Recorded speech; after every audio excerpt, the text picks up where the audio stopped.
In the preceding section, we had discussed about the process of pollination. Once the pollen grain is laid down at the top of the stigma and then they get germinate and the pollen tube is formed and that pollen tube carries two male gamete to the ovule.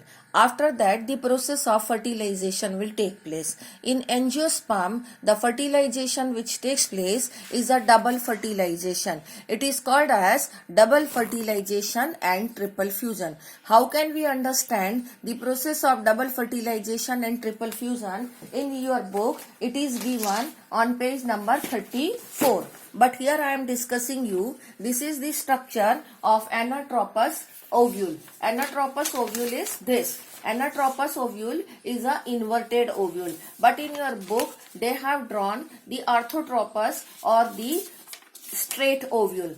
So again I am revising you first the structure of the ovule, that here at the micropylar end the egg cell and two synergids are present. But at the chalazial end the antipodals, three cells are present that are called as antipodal. This is chalazial end. This is chalazial end. And in the center, the two nuclei are present in one cell only, that is central cell. This way in the ovule, there are 7 cells but 8 nucleus are there. This is the structure of a mature ovule. You are to recall that we have done already. Now, this is the pollen tube which is entering through the micropylar end and it is carrying two male nuclei.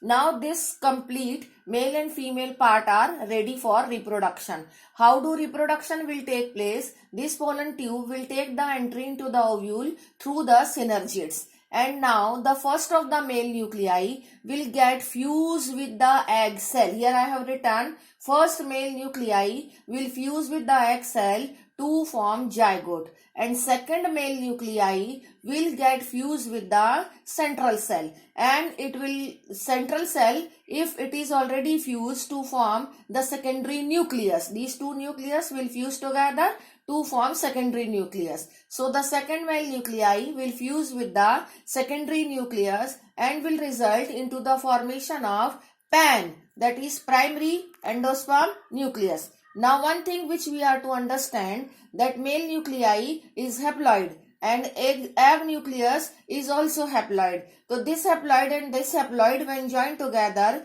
will result into the formation of zygote and it will become diploid, and this process is a true fertilization which is called as syngamy.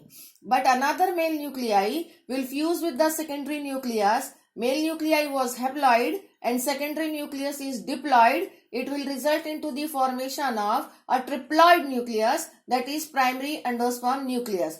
This fertilization is called as vegetative fertilization.